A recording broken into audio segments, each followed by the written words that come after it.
welcome back to the Gluten-Free Guru channel. My name is Tanya and today we will be making my take on Huevos rancheros. So for this recipe, we're going to keep it vegetarian and gluten-free. So we have a gluten-free soy-based chorizo sausage called Soyrizo. We'll also be needing eggs, butter, cumin, and we're going to be making a homemade Pico de Gallo to go on top. So for that you'll need cilantro, green onions, tomato, red pepper, lime juice, and we're also going to add an avocado to our toast before we put the eggs on it. So first thing we're going to do is take out the sausage from its casing, and we're going to fry that into a pan until it's a little more crispy.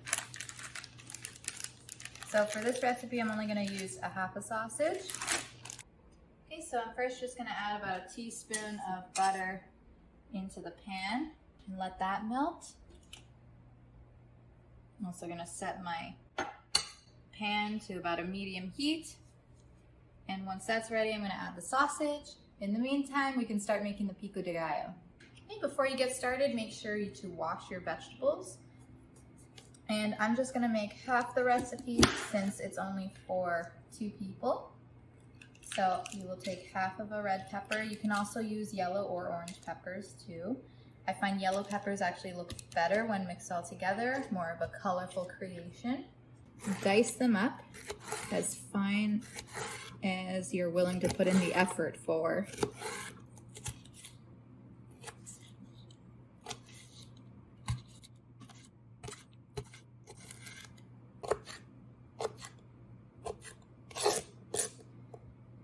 Now that it's nice and diced, I'm going to add it to a bowl.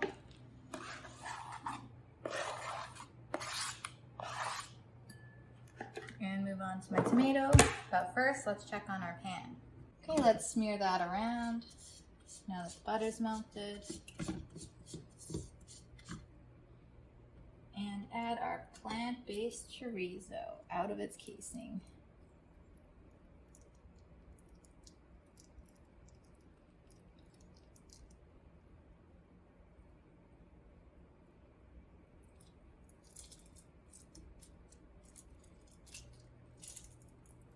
Try and get all of it, don't be wasteful.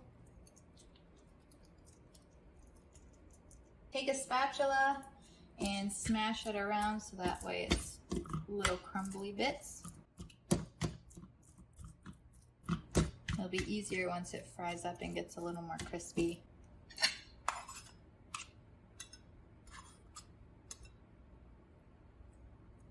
Just leave it like that. Maybe increase the heat a little bit. Just be sure to watch it because it does burn fairly easily. Now I'm going to cut up the tomato for the Pico de Gallo. Be sure to core it first.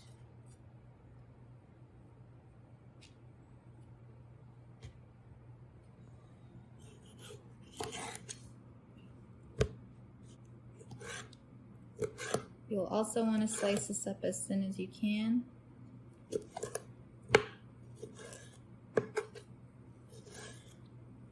I always take out the goopy middle part.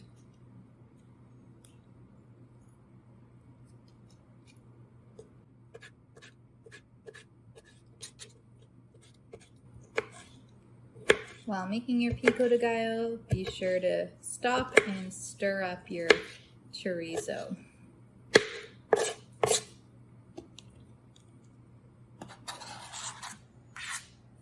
Right, now that it's sizzling, I lowered the heat back to medium, and I'm going to start to flip it and break it apart again. And I'm going to keep doing that until it's a little more crispy and flakes apart easier. Just overall drier is probably the better term to use. If you have actual chorizo and you're not using a plant-based, it'll be a lot easier, kind of similar to cooking regular sausage or bacon. But this tastes just as good and better for our planet.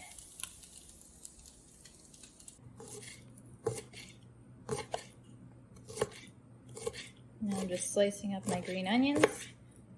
I always like to use green onions because they're not as strong as other kind of onions, especially since this is a breakfast dish. You don't want to have something that could cause any kind of heartburn in the morning.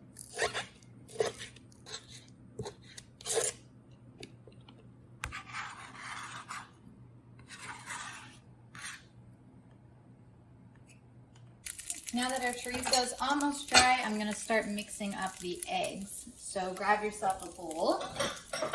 I always recommend using 2 eggs per person. So depending on how many people you're making this for, add as many eggs as you like.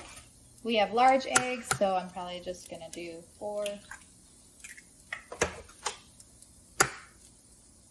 If you have medium eggs, you might want to consider 5 for 2 people. Add a little bit of salt. You don't really need that much because the chorizo is pretty salty itself. Add some pepper and whisk that up.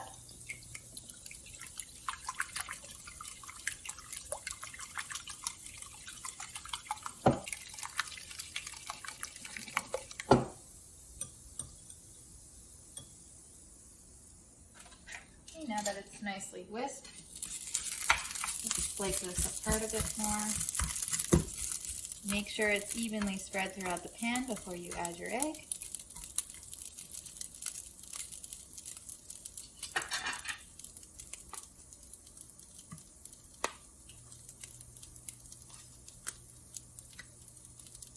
Okay, now slowly add your egg. If you do it too fast, it'll be like a tidal wave and move all your meat around the edges.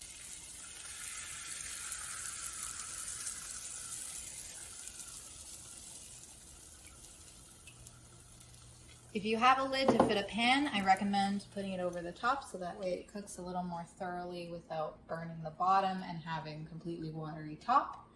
Also, lower the heat to about a 2. Boom. Okay, so once your edges start to look drier, that's the good time to flip it. It may still be a bit watery on top, so just be careful.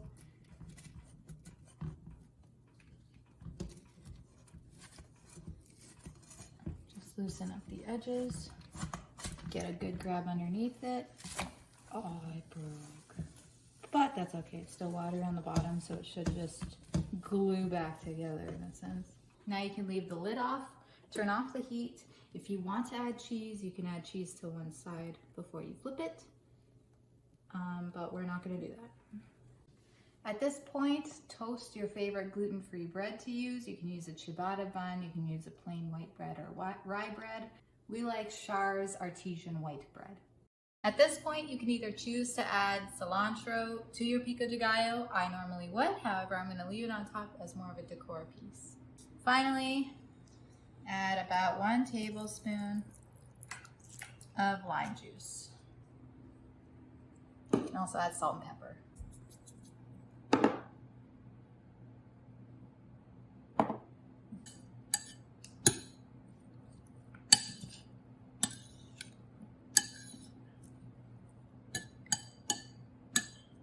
There you have it, Pico de Gallo. Last but not least, slice up your avocado. Hopefully you have ripe ones.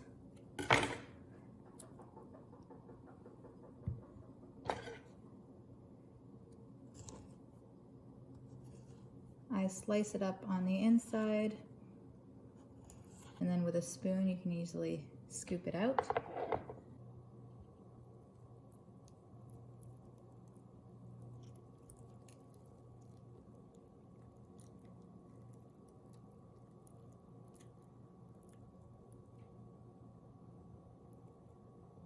Now add your slices to your toast.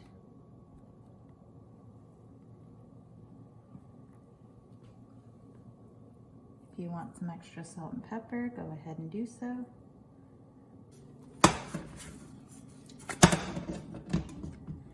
Once it's nice and cooked, flip it over in half, cut it down the middle.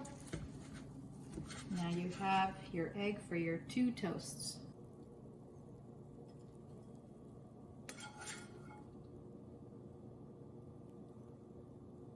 Add a spoon of your Pico de Gallo. You can always add more if you want onto the side and eat it as you go. Add your cilantro to garnish. And add a pinch of cumin. Finally, if you so happen to enjoy hot sauce in the morning, you can add a couple of drops to the top as well. Bon appetit, everyone!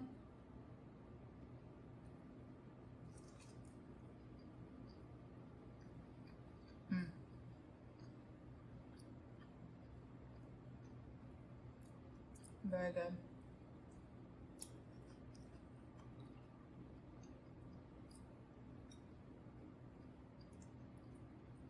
Thank you for watching this week's episode of the Gluten-Free Guru. If you like this video, please hit the like button, and if you want to see more, please subscribe. Thank you very much. Tomato, green peppers, this is a red pepper,